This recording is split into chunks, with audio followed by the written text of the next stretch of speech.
more on the charity sector, NGO side, raise your hand. So there's 1, 2, 3, 4, 5, 6, 7, 8, 9. Okay, about half. And if you're more on the technology, techie side, raise your hand.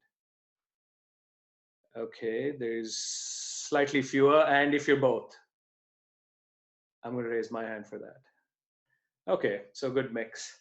All right, so that's just to give you a quick introduction on what NetSquared is and specifically what NetSquared London does. Let me hand back to Ellie to take it forward.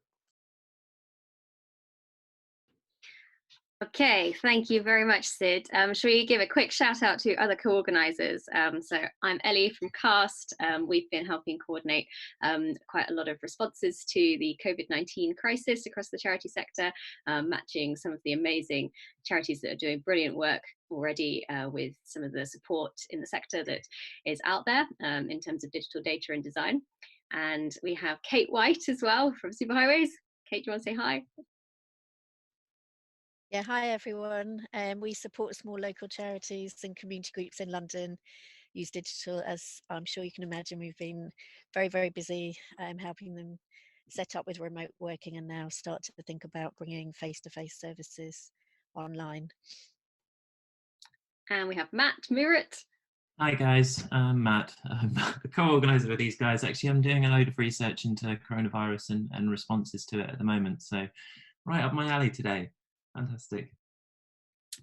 And that just before we kick off with our brilliant host for today's meetup, I want to just kind of give a bit of context about some of the other support that is related to what these meetups normally kind of help facilitate in person, which is matching between the digital community and the charity community. There's loads of great ways that you can do that online currently. There's one website called Digital Candle, which is just digitalcandle.org.uk, I think. Oh God, I should get that right, shouldn't I? Digital Candle, www.digitalcandle.org.uk, and you can go on there if you're a charity with a need and then you want to just have a chat for 1 hour with an expert about anything around tech. Similarly, if you're a techie that wants to give 1 hour support to a charity, you can go on there and offer it. There's also Reach Volunteering, which is reachvolunteering.org.uk, and they are offering one-to-one support as well through their volunteering brokerage platform. There's quite a few others out there as well, but those are kind of two key ones. So you can get started there, and if you find others that we should be signposting in future, let us know. There's lots of brilliant local efforts as well. Thank you, Pauline, for sharing that in this chat. Okay, without further ado then, going to hand over, or first of all, to just mention this is being recorded so that people can see it that aren't here in person. Cool, so without further ado, going to hand over to the excellent Matt McStravick, who is from Deepr, and he's going to lead us through today's session. Thank you. Hello everybody, thank you very much Ellie and NetSquared. My name's Matt. Actually, it's going to be Holly who leads us through at least the first part this morning, so I'm going to hand straight over to her and she will take you through the first bit. You'll be hearing from me shortly. Hi everybody, I'm Holly. Can you just put your thumbs up if you can hear me, just so I can get a bit of feedback? Yes, okay, that's good. So I'm just going to share my screen because we're going to mainly navigate today's session through screen share and a couple of other links as well. And if you can just bear with me while I do this, because this is the first time I've ever had so many people on a call. So I'm just going to allow Zoom to share your screen, open system preferences, security and privacy. So I have to change my privacy settings, first of all.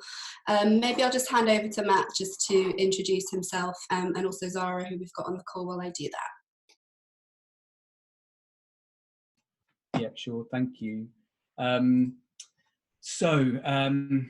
name's Matthew McStravick. For the last 3 or 4 years, I've been developing Deepr, which is essentially a small design studio that works towards designing systems, cultures, and services that optimize for relational well-being.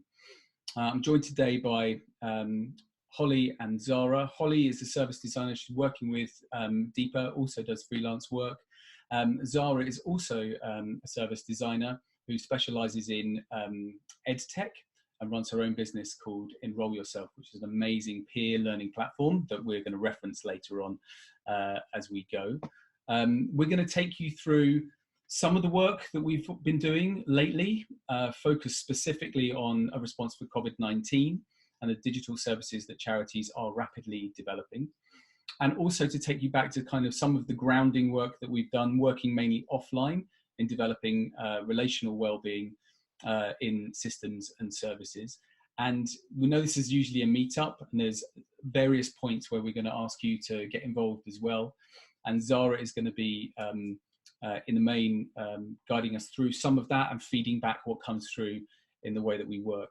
I'm going to come to each part of that as we come, because there's, I think hopefully it's going to be fairly self-explanatory.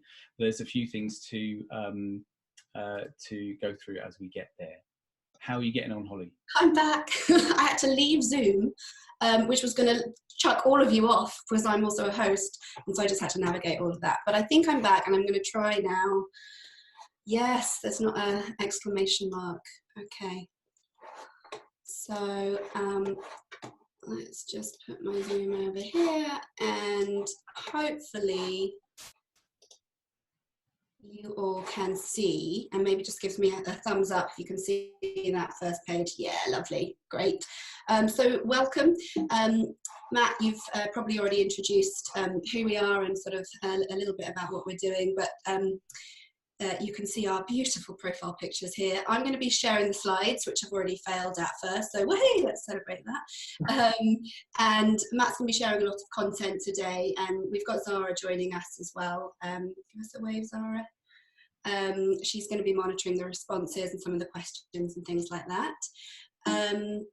So just Matt's already gone through this, but we're Deepr, and we're sort of designing services and cultures and systems that are looking at relation and human connection, and we're using that term relational well-being throughout our session today because it sort of deals with this ambiguity of what we mean by human connection and any kind of interaction that results in some sort of well-being or responsive relational well-being. A little note on housekeeping and formatting. Ellie's already mentioned we're recording. Thanks for allowing us to do that. We're very much working in the open with this, and are trying to practice as well radical transparency. And you will see that throughout this call. If me and Matt sometimes just have a bit of a chat on the side, basically because we're trying to work out even what we're doing with the Zoom or the slides, that's what's going on. We're kind of fresh and new to this in some cases, and also everything. There's nothing massively new here. We're everything's sort of in alpha, and we're just hoping to be very transparent and open with our process. We're using Zoom today. Etiquette's all good already. You clearly got it all. Your videos are all on, which is lovely, and just muting audio when you're not talking. We will also later all link to a Google form, which is where we'll be taking some of your responses, and periodically throughout the session we'll be responding to that. And then of course there's this Google Deck which we were going to share with you, and now we're just sharing on screen, hence the last minute tech issues. I just want to start now actually just with a little 1 minute check-in, and for this I'm going to stop sharing my Zoom. So let's stop the share. Cool, now I can see you all. Hopefully you might have a warm cup of tea or mug or some sort of drink in front of you. You can all hold that up. Great. And if you haven't at this point, then you can just actually bring your hands together into a handshake and just clasp. And just for a moment, just want you either to be doing that with your hands, or to take your cup of tea and hold it, or coffee or whatever, and hold it with both hands. And just for a moment, feel that warmth. And maybe close your eyes. I invite you to close your eyes if you're comfortable doing so. And just feel the warmth that's coming from that warm drink or from your hands.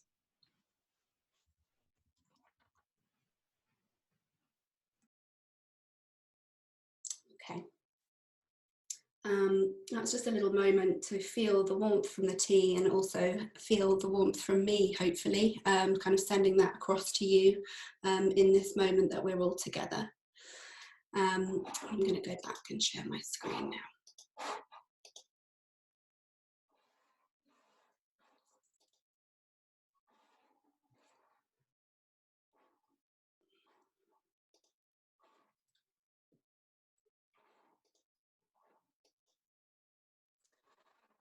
I'm going to hand over to Matt now just to talk us through what we're doing.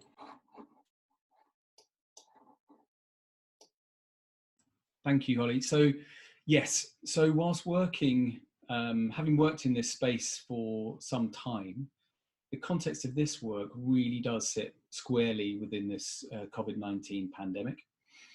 I'm sure many or perhaps all of you are aware that charities are rapidly moving many of their in real life services into a digital space, which is in many ways a great thing, but it comes with potentially some hazards. Next slide, please. There is a considerable risk that the relational benefits of services charities provide will be lost. This can negatively impact on the well-being of their beneficiaries. Next one, please. And yet there is an opportunity for us. And the opportunity that we're taking is to address the question, how can we rapidly ensure that charities' digital services are optimized for relational well-being? Now, we're funded by Catalyst and CAST to do this piece of work. And these are our problem statements that we're working through with you now. And what we're really keen to do is, in order to enable us to rapidly kind of address this challenge, or at least like do some small part of doing that, we want to design in public and share all of our information in real time. So as we're developing learning, Holly's quite right, we're very much in alpha. Much of this hasn't been tested. So we hope to be able to leave you with some useful bits today that you can take away with you with that caveat. We'll be coming back in a fortnight once we've done some more work to share where we're at now, and we continue to do that. We're looking at two different types of services. Firstly, we're looking at services that have a primary goal of boosting relational well-being, such as a counselling service that might be moving over into Zoom. And those other services that have different primary goals, maybe it's like giving legal advice, but which might also, incidentally, boost the relational well-being of beneficiaries through the kind of small social interactions that they have at those services. And they're two quite distinct kind of channels that we're following up on. Next one, please, Holly. So with that context, we're really keen to work with designers and other digital professionals as we do this. There'll be a couple of opportunities throughout this meetup to give us your details and tell us ways that you might want to work with us. We're so up for collaboration on this. And we also want to pool the wisdom and the insight of the sector and then code it into something actionable. Because we're funded by Catalyst, that also includes work that we might do with charities as they develop their own digital services. So again, there's an opportunity within this meetup to let us know what the issues are for you and ways that you think we might be able to help, and we'll get back to you on that. Next one, please. So I've said a bit about this, but we're here today to start a process where we very much design in public. Secondly, we want to share with you everything that we've learned so far and hear your responses, challenges and insights on those. We want to get an understanding of the problems that charities are facing in terms of relational well-being right now, so that we can see if we can help. And we want to leave you with a couple of, three little tools that you can apply tomorrow, if you choose to see how you might be able to impact upon your services with these tools. And we want to know why you're here too, but we've got less than 90 minutes to do that. So actually what we're going to do is share the things that we've said, but there will be a chance before the end to be able to feed back to us on anything that you would have wanted to be part of this, and we can work on that and kind of follow up with you afterwards. I hope that's okay. Next slide, please, Holly. So we're going to pop you into groups of 5 in a moment. We'd like you to introduce yourselves and share your answer to this question with your group. How has COVID-19 impacted your sense of human connection? Right, whatever that means, however that shows up for you. We'll have 10 minutes to do this, so it means you'll have about 2 minutes each to do that. please use the time wisely. Holly, are you ready to send people into groups? I think so. I'm going to stop the share.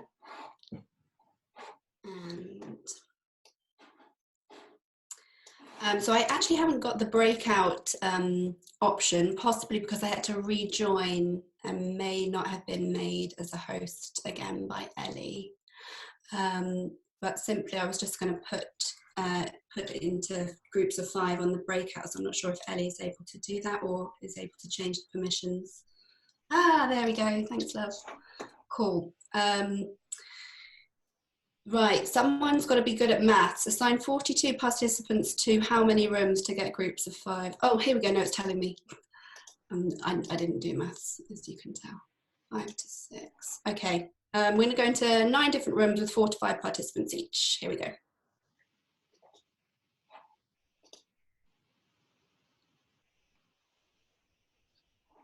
Nice little opportunity for you to share what's been going on with you. I'm just going to share my screen again now, and also hand over to Matt, who's going to take us through the next activity.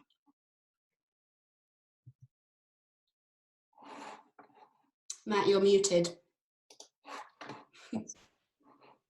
Classic muting error. Okay, great. So first exercise we've got is to reflect on the following questions. What tech for good services successfully develop human connection, and how specifically do they do that? Now, the way that we're going to do this, we don't want to drag you away from Zoom into another document, but I'm afraid we're going to have to. So I think Holly's just dropped a Google form into the chat. So if you could open up that Google form and type your responses in there over the next 3 minutes, that would be amazing. So once again, the questions, they're in the form. The questions are like, what tech for good services already do this really, really well? Human connection. And how specifically do they do it? We know there are lots of examples out there. I mean, I think it's really important to point out that we are not in any way inventing anything. What we're really hoping to do is curate and find out, get the collective wisdom of the sector and start to codify that so that we can all develop services that are maximized for human connection. So, I think if you're ready, we can go over into the Google form. So I want to also say thank you very much, because we know this is a question that you've been pondering, and thank you very much for the entries that you put in your submission. It's worth clarifying as well, just the first question in the form at the moment. Oh yeah, really good point. So to make things manageable, I think we're going to use this same Google form for 3 things that we're going to do today. So the first one is just the first question, exercise 1, as it's marked up in the form. And what I'd like you to do is submit the form at the end, and you'll have a chance to edit that form later on.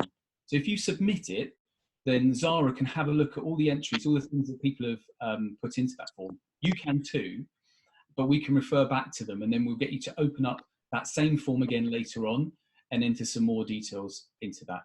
And we can share back a bit more after people have had a conversation as well, if that's helpful.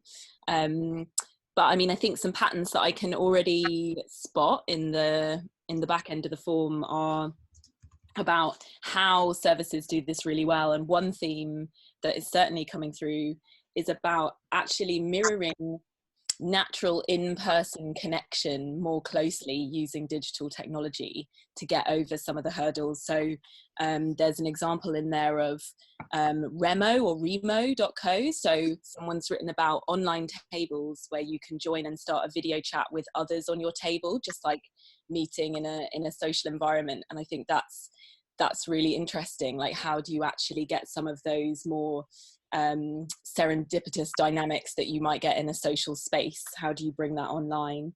And likewise, another example there about a conference with chat channels where people can tell jokes.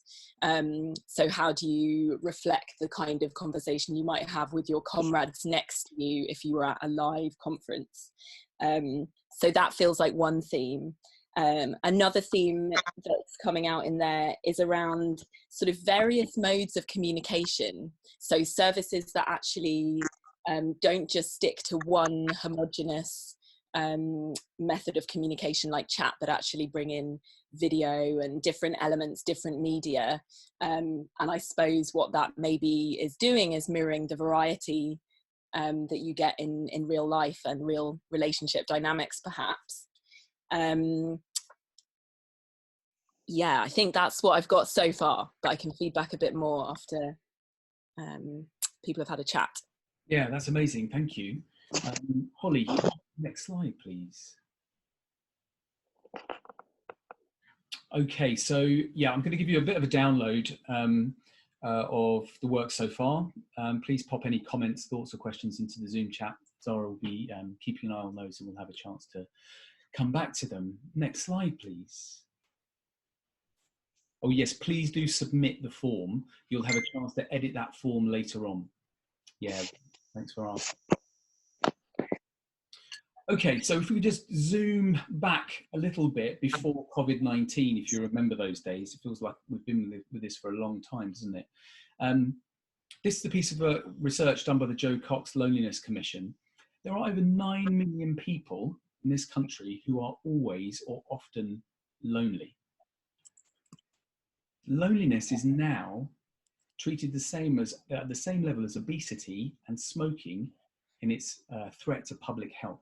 It's massive. Next slide, please, Holly. Add that to the work of Dr. Susan Pinker, who's studying a group of a community in Sardinia, established that in order to understand the biggest markers for people living beyond 100, she did a longitudinal piece of research that discovered that it wasn't stopping drinking, it wasn't healthy eating, it wasn't even spending time with your loved ones. It was the small but regular interactions that you had with weak tie relationships. So like the postman or someone in the shop, that was the highest indicator. Now I think what this presents us with is evidence that human connection is essential for both physical and mental well-being. It's really important. It's what's driving Deepr. Next one, please. And yet, more and more of our day-to-day lives are mediated through systems, many of them digital.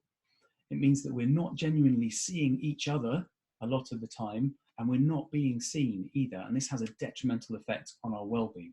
Next one, please. Having said that, there are various businesses that have acted really well to turn up the dial on human connection in those systems and services. There's a few here. One is BlaBlaCar. It's a car sharing platform that actually measures the chattiness of participants in the car sharing. It like turns up the dial in that way. There's Bertzorg, which is the Dutch nursing organisation, who turn up equality and presence in the way that their nurses are able to interact with patients. Also, the autonomy that they have in doing that as well. It's really important. Airbnb does this better than anyone. And they do it as a billion-dollar business. Now, I know they're not perfect, plenty of things that aren't working well with Airbnb, but through the way that they organize the communication between users, they engineer human connection, what they would call emotional connection. And lastly up there is Echo, which is a social startup that I founded, which is essentially a skill sharing platform, but it uses its own currency, the Echo, where everyone and everything is valued at exactly the same rate. So next slide, please, Holly. What we found from researching these and many other organizations and other types of systems is that 3 qualities seem to be present in most of them that manage to engineer human connection and as a result, relational well-being. Firstly, it's that acknowledged equality. When people tend to come together and they can interact with each other as equals, they tend to have a greater trust bond between them, and that's accelerated, and feelings of well-being come from that. Autonomy with responsibility is really key. So people need to do things in the way that they feel best, that they're engaging their kind of cognitive faculties to do so. But crucially, they have what's known in some cases as skin in the game. So they have a responsibility for the experience of themselves and the other in that. Two-way feedback in Airbnb and indeed Echo is a good sign of that. And also what we found at ECHO was that a high degree of presence, or what the behavioral scientist Daniel Kahneman would call is system to attention, is very much key to this. So what we can't have in one of these systems is any notion that what we're doing is automatic. We really need to be engaging our front end cognitive faculties to be able to navigate through this. Certainly with ECHO, the original tech that we had was pretty clunky, and that helped us in engineering really quite a high degree of presence between members, but lots of other things as well. What we found happens if these three qualities are present is what we call an empathic interaction. It's a social contact with another person around some kind of interaction that triggers empathy and oxytocin release. That's crucial because it results in feelings of belonging and well-being. Next one, please, Holly.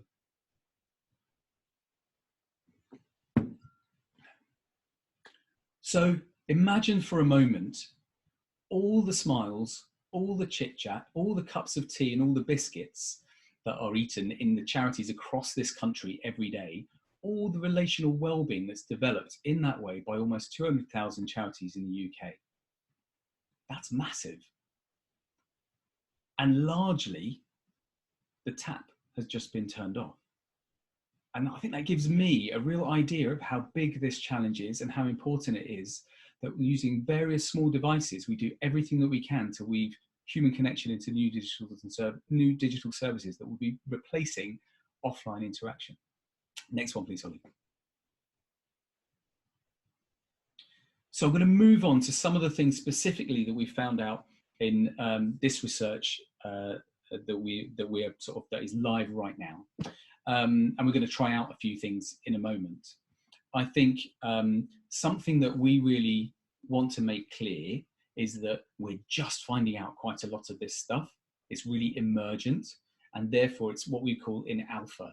So whilst you're really free to go and use it, we haven't tested it.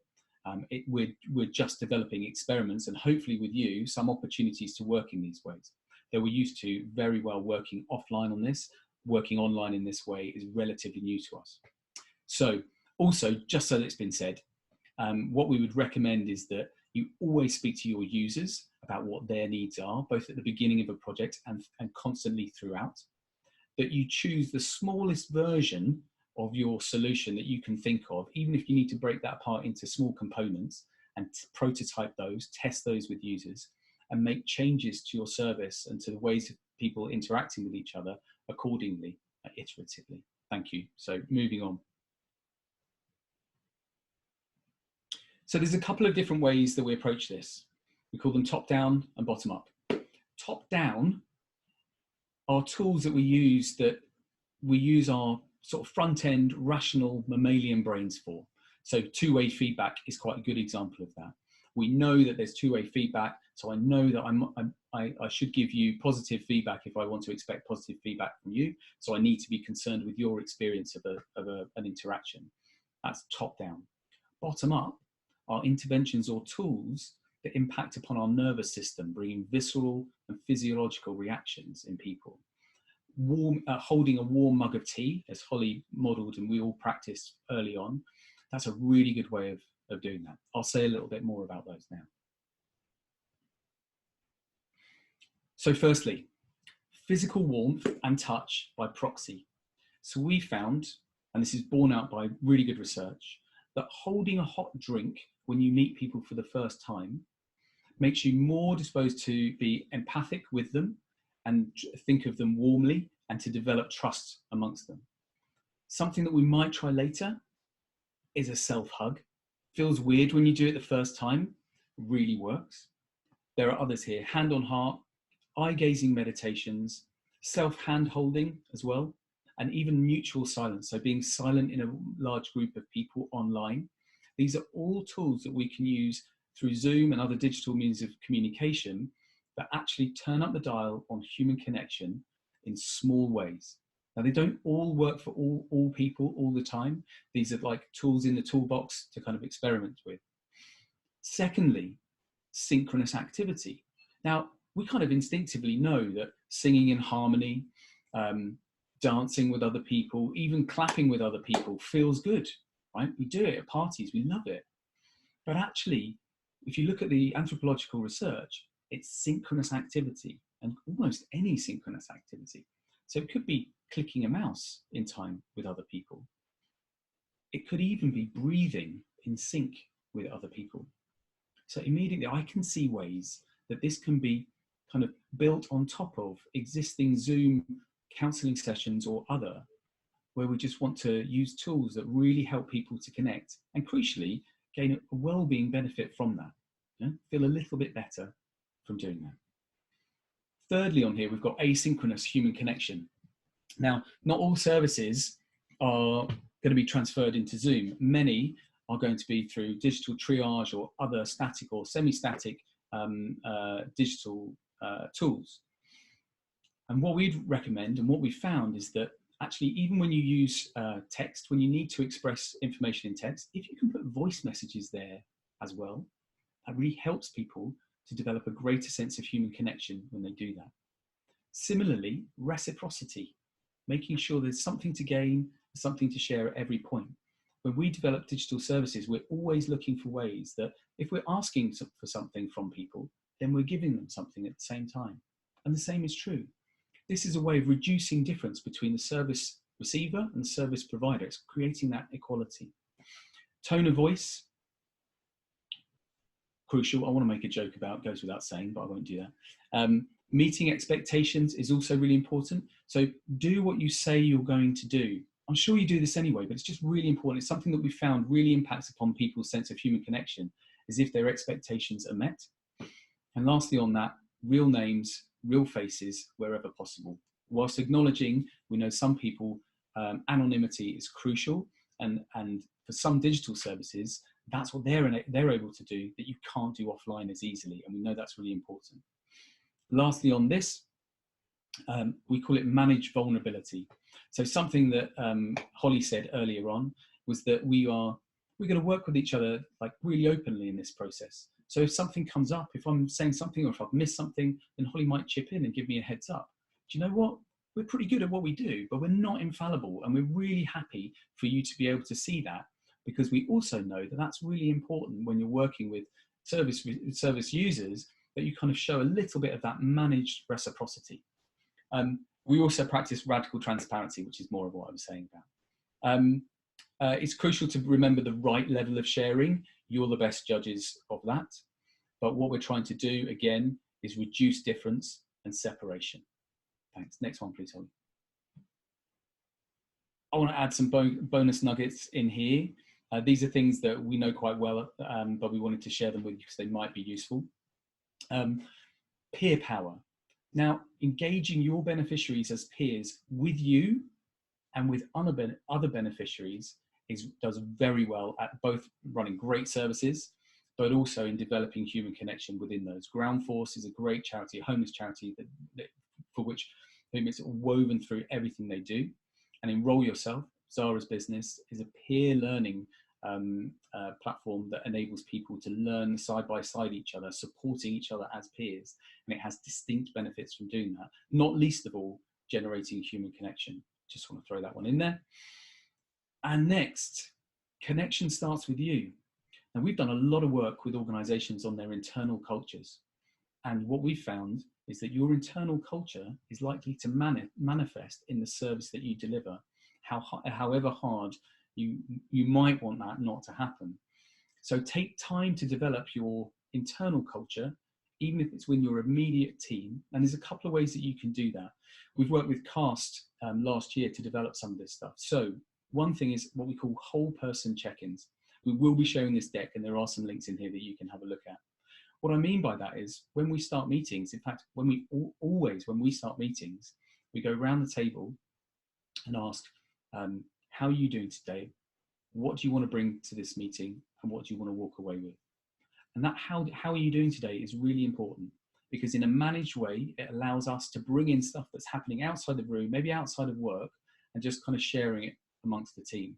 Actually, when we do that, we don't comment on what's been said. We just say thank you and we move on to the next person. Now, this is a really well-known practice, checking in, but in our research, it's really seldom applied, even with some of the organizations you would really expect it to be present. The second is something we call the 3 golden rules. I designed these specifically for for cast. Sorry, just checking the chat. If you can move on to the next slide, I'll share these.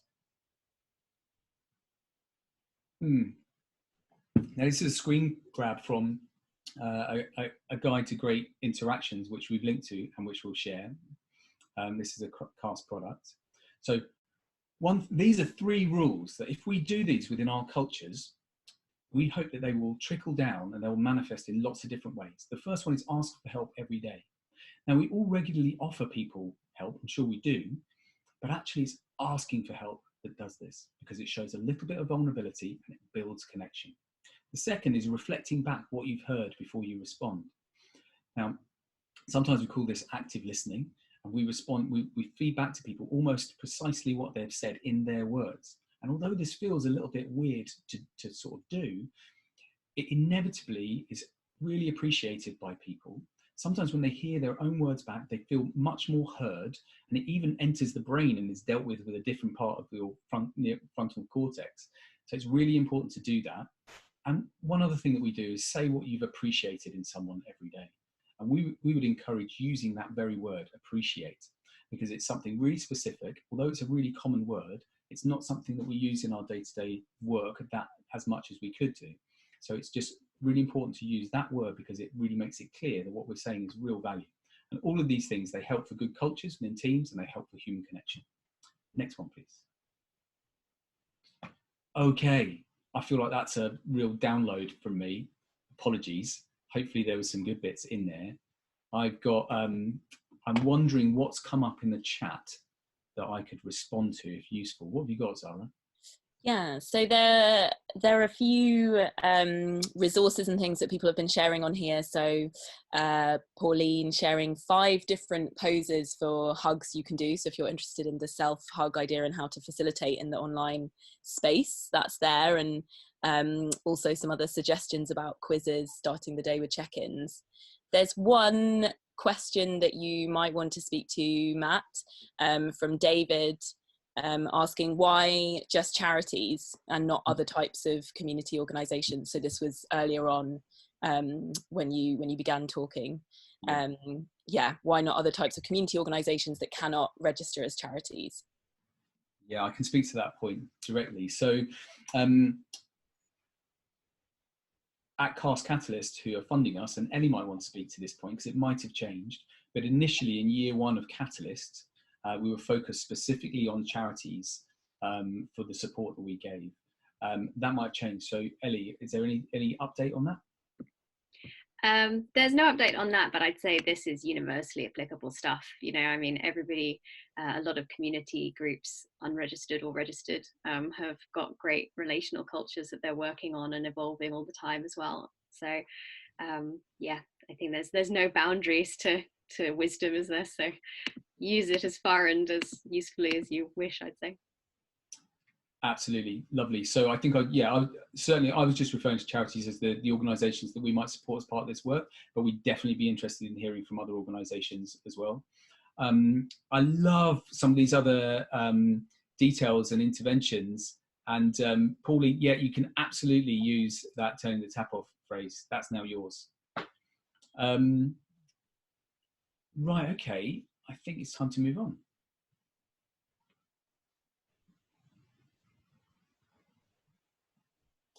So I just unshared the screen just to check in with Matt very quickly on timing, because we have got a little bit of extra time if we'd like to just put people back into their same rooms. And thank you, David, for sharing that tip with me.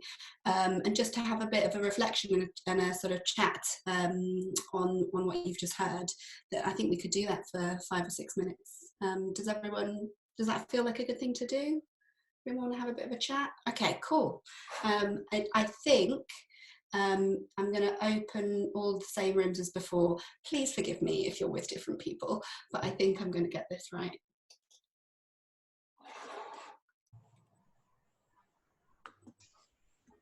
I think it was really interesting. I really enjoyed the point about kind of people needing to feel autonomy, and that kind of being a key crucial part of the human interaction. I'd be interested to see how that plays out in kind of ending conversations as well, because we deal, particularly the services that we're dealing with, are looking to go to kind of remote service delivery, and these are often about kind of pinch points, and people can get frustrated and want to leave conversations and, you know, have a time out and a break. So I guess it's it would just be interesting to see the different ways in which that manifests, because I'm sure there are organizations and tools for doing that in a really effective way, which means people still feel engaged with kind of the process and the communication that they're having with another person, but in, you know, in a way that doesn't make them feel left out or something like that. I don't know.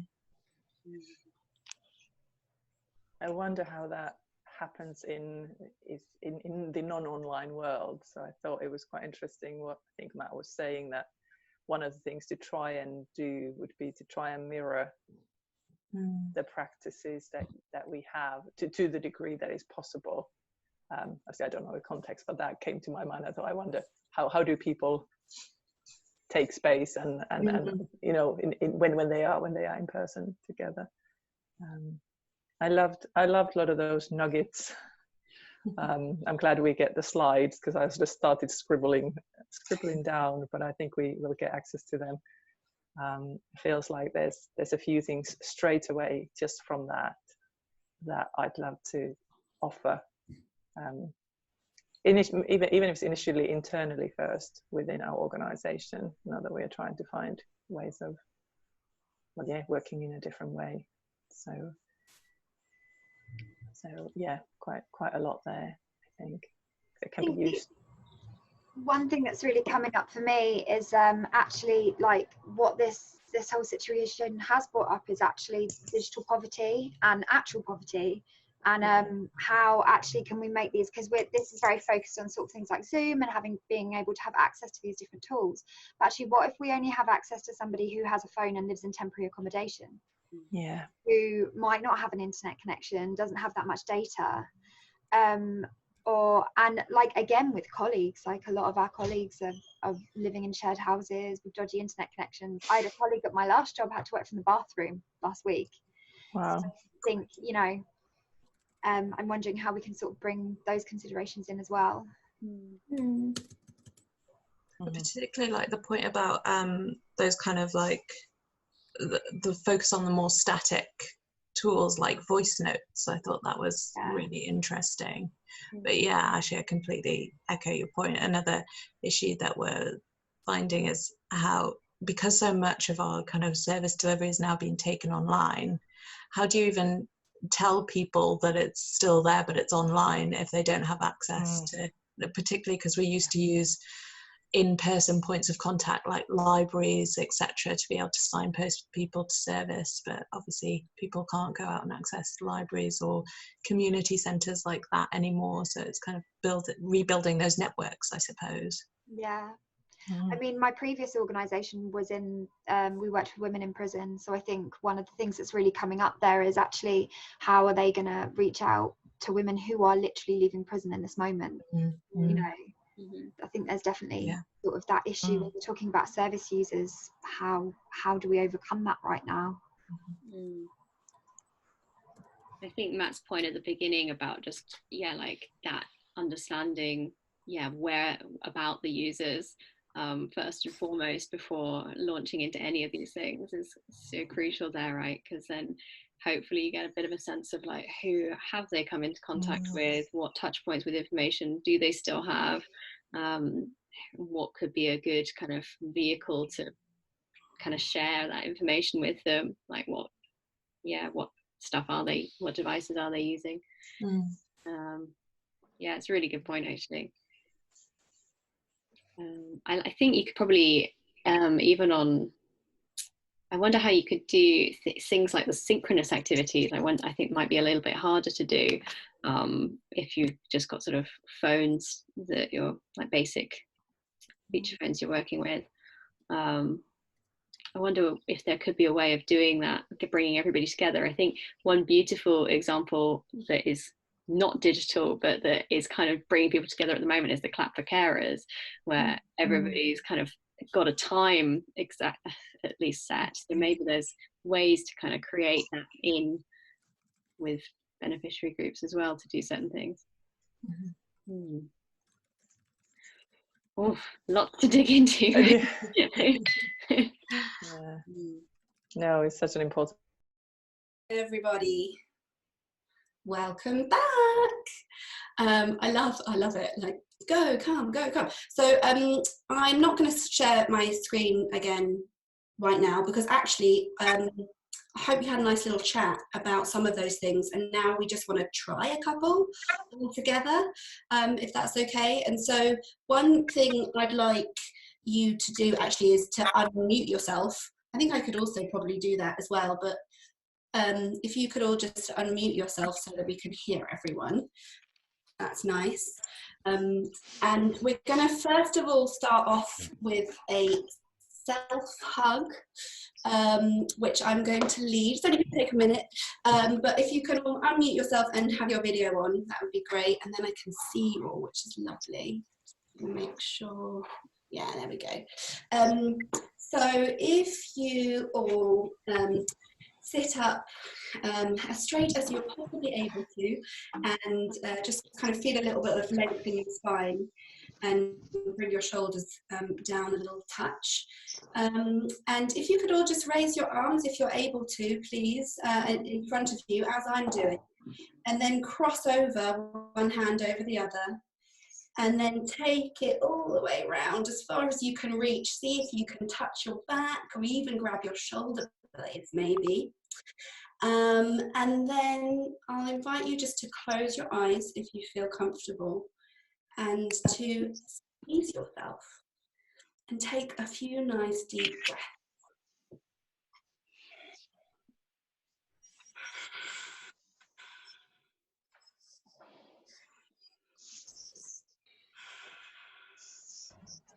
Okay, and now you can flatten your eyelids open, just slowly release yourself, and sort of see if you've got any emotional or physiological response coming up to that sense of pressure, and that hug that I certainly felt like I was hugging you all. I hope you felt that a little bit as well.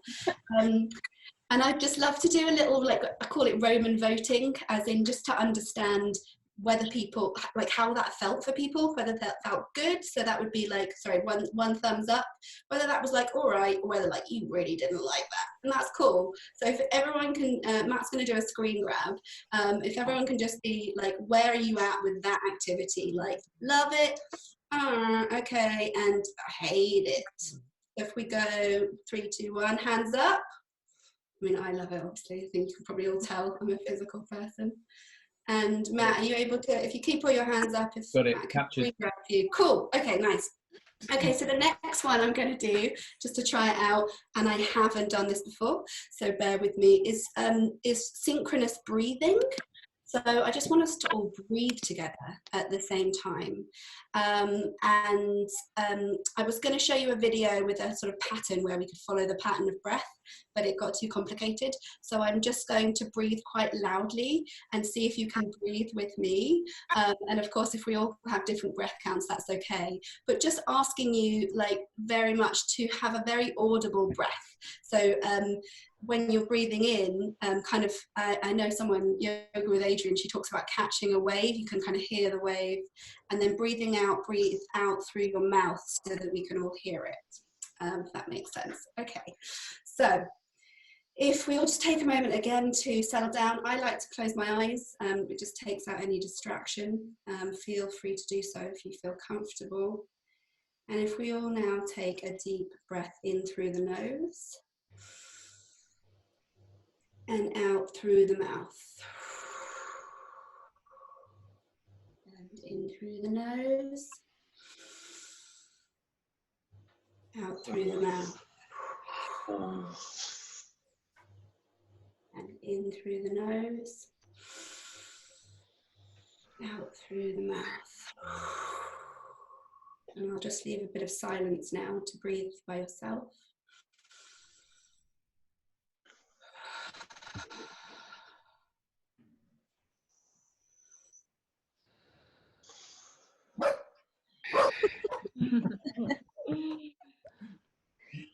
And that's a lovely ending. I love it when people's pets come and interrupt. Okay, just maybe another little Roman voting on that, whether that felt okay, totally weird and horrible, or, you know, very good. So again, thumbs up, thumbs in the middle, or thumbs down. I'll get Matt to do us a little screen grab on that. Okay, Matt? Cool, double. Okay, now I am going to share my screen back with you, which I do, sorry. That one, and come to the right side and present. Are you on my screen now? Yeah. It says exercise 2 at the top. And I'm going to hand over to Matt to have a chat through this. Thank you. I bet you didn't think that the meetup was going to pan out the way it is today. Doesn't you? Yeah, anyway. Okay. So we've done a lot of talking. There's been a little bit of sharing. And I guess what we're really interested in finding out is what we've missed. What we've missed in terms of what you might have come here for today, or come here to share today and haven't had the opportunity to do. Really conscious that this is an imperfect medium that we're working with here, and it doesn't do all things for all people all the time. So I really want to find this out. Also, what are your needs? What's happening in your world right now that can benefit from this work? We are looking for charities, potentially other non-profits, and who have problems that they're interested in exploring in terms of digital services, and certainly in terms of human connection. So we really want to find out, even if you don't think it's appropriate to work with us, just kind of what's going on in the sector right now that needs something like this kind of work. And also, what are the watch out fors? What are the challenges and barriers in your work to building more human connection into digital services? So I'd like to invite you to go back to the Google Doc that we used before. You can edit your response now. And if you can't find your original response, don't worry, you can just choose another form, it's not a problem. And just go down to the exercise 2 questions only and take the next 5 minutes to answer those questions. Individual reflection and response, please. And then we'll have a chance for Zara again to kind of feedback on some of the things that are coming through. There'll be a chance to give us your email if you'd like to be in contact with us beyond today, either to work on some of these challenges or if you want to collaborate on a bunch of other things. I would suggest that you don't fill in that box just yet, because there's a good time for it, and we'll come to that. So 5 minutes, individual reflection and response on those questions. They're also in the form. Time starting now.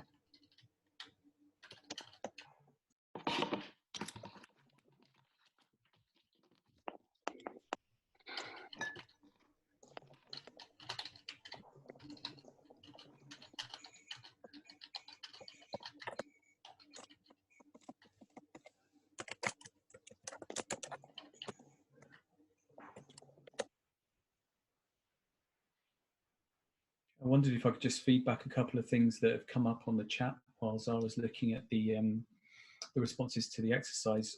Firstly, I think Holly's spoken to this in the chat, but I just wanted to acknowledge David's point that we can't assume that everyone's healthy or is able to do some of the activities that we're proposing. I think you're absolutely right, 100%. I guess something we always try to do is frame things as an invitation. So, and this goes to whether someone is healthy and able to take part, or if they just would rather not. I think always there should be these should be an invitation with the opportunity to sort of not be involved. I think that's really important. From doing these exercises in the past, we found that actually being given the opportunity not to be involved is enough for some people to actually be involved. So it's just like knowing that there is that security in there as well. I also wanted to acknowledge Sue's point that dogs do tend to react strangely to these kind of activities. It's nothing to be alarmed of, as far as I'm aware. And also just really glad to know that the oxytocin is flowing through Simon's veins at the moment. There is no extra charge for that. Zara, how are things coming up in the form? Yeah, so I've been trying to dart my eyes about the form as quickly as possible and see how much I can take in. But yeah, I can feedback on a few themes. So I'll start with what we might have missed or what we might not have had time for today. So examples of best practice, that's something that a few of you have been feeding back into the form there. So examples of where this has been implemented, what the research says, what the evaluations say, and then also practical walkthroughs of the ideas shared. So what actually happened when this was implemented, what did this mean for service users or beneficiaries, etc. So just fleshing that out a little bit more. And also more ideas for how to implement some of this stuff now. So obviously there are some nuggets, some principles and some exercises that we've been doing in the virtual space that you could take away, but yeah, more tips on how to actually take this back and build it into services straight away. Then in terms of needs, there's lots of stuff coming up there. So I think a few people have mentioned wanting to follow this work and contribute to it, and also to connect clients to it as well. So that might be something we can think about. Strategies for fundraising I mentioned in there, and also lots of people describing various scenarios with service users where they might think about bringing this stuff in, and thinking through how that might actually happen in practice. And there's also a point that's come up across a few of the questions about digital inclusion. So a need, particularly for the digitally excluded, to help them trust digital first and foremost, and get people on board in a frictionless way. So how does that marry up with the idea of introducing a little bit of helpful friction as well? There's an interesting tension there. And then a little bit on issues and challenges too. So someone mentioned resistance to softer ways of relating. That's really important to this. So resistance from leaders or particular sectors to working in this way. Again, digital inclusion, access coming up as a potential challenge here, and also just the real competition in the online space for people's attention now. That competition is sort of ramped up heavily over the last few weeks. So how do you cut through the noise, particularly for young people as well? That's what I've got. That's plenty. That's amazing. So I can speak to a couple of those points. I think what I'd like to say first of all is these are exactly the challenges, gentle challenges and kind of insights that we really need going forwards. So we've been working for a short period of time on this project, and excuse me, and we are learning as much as you are. We're maybe 2 weeks or 3 weeks ahead of you. So what we really want to do is take some of these challenges, pay attention to them over the next fortnight, and come back. We won't be able to address all of them, but come back in a fortnight's time, hopefully with you guys and maybe with others as well, to start working through some of this stuff. That's partly why we're asking for collaboration, because we certainly don't have a monopoly on the creativity or the ideas or the best way to implement them. But speaking to some of these points in particular, firstly, like best practice, I think that is the mission of this project. I think we'll get to version 1 at the end of this 12-week project, and we'll have done well to get there. We won't be able to do it on our own. We'll be able to do it with the insights and the challenges that we get from this group and from others. The interventions that we've outlined are tested in different environments, very few of them in the digital environment. So what we tend to do is go really wide and find out, in the world, what helps human connection, and then we'll think, what's the smallest version of this, of synchronous breathing that we can bring into a digital space? So it might not be breathing. It could be clicking a mouse. We're not quite sure yet, and we need to work with users to be able to find out what will work. Just in terms of kind of resistance, and just like in terms of resistance, what we work on quite a lot is priming. It's like, what do people need to even get comfortable with giving themselves a hug in a digital space? What is the runway that we need to help people on so that they become comfortable with that, and be comfortable with these and other kind of methods of interaction and therefore connection.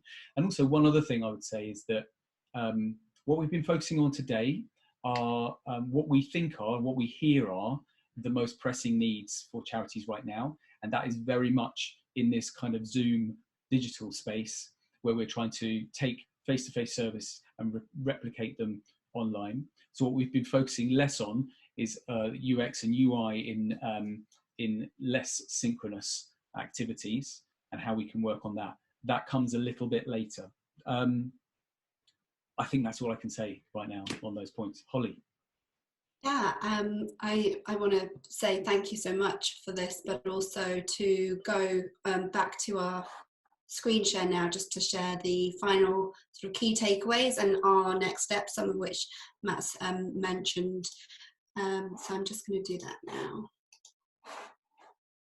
Okay, Matt. If you haven't, let's just see, am I on the right slide? Yes, key takeaways. Just because I'm very aware of time, we've got 3 minutes left and we want to honour people's lunch breaks or work.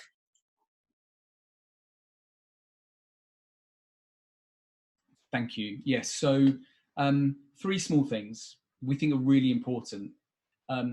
Firstly, whole person check-ins with colleagues, where you think it's appropriate, with beneficiaries. It's a great way of just introducing a little bit of equality and vulnerability. That doesn't mean that everything that means when you manage it correctly, there isn't any oversharing, and you maintain the quality of the relationships that you have. I would suggest that this is probably the most important thing in terms of internal cultures in organizations. It's a relatively easy tool to implement. I really recommend it. Secondly, silence in a digital space emphasizes a sense of togetherness, connection. That's something for you to play with if you feel that it's right for you. And lastly, when you are sharing information via a web tool, we would consider leaving voice notes as well as text. Low fidelity is fine. Sometimes it's better. So it doesn't need to be professionally recorded in a studio for it to work. And it's even better if it's recorded by a known member of staff, like one of the team that would otherwise be delivering it face to face. They're 3 small things that we think that if you choose to, you could probably implement them tomorrow or next week, perhaps. Just interrupting on the chat, could you just explain number 2 a little bit more, please? Yeah, sure. So when on a phone call with someone, if you are silent on a phone call with someone, you will find that the sense of togetherness, the sense of something happening, is turned up. It's not the same as when there's silence in a room, although if there's silence in a room and there's many people, it does the same thing. And it makes us conscious of everyone there because there's no noise. It's even better over the phone or in a digital context like Zoom, because we are using tools for communication. And so it's really clear to us that when we're not using them in that way, we're together with other people. The end. Hope that's okay. Look, so there's one last time to use that Google form, if you would, and if you're interested to. Firstly, if you work for a charity and you need this kind of support, then please get in touch. Please leave us your details and we'll follow up with you. If you're a designer or digital professional and you want to collaborate, same thing. Please put your details in the form. We'll be in touch. If you want to attend some of the Deepr Catalyst training on human connection in remote working charities. That means internal cultures in charities. Please get in touch. We're developing some training on that as well. Please let us know through all the same Google form or another if you can't access the one you've done before. More of us, we hope, will be coming back in 14 days. Something we'll be talking about is priming, that I've just mentioned there.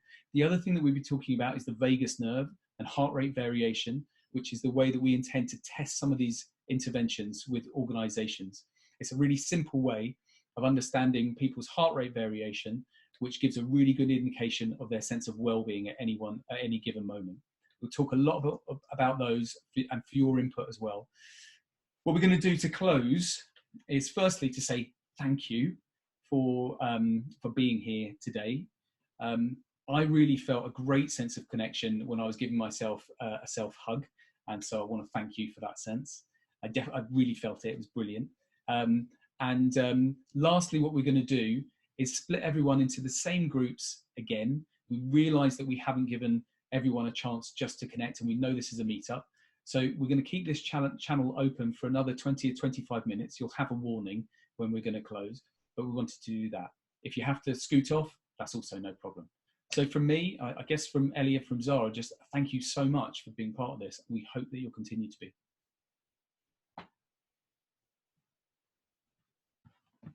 Thank you, everyone.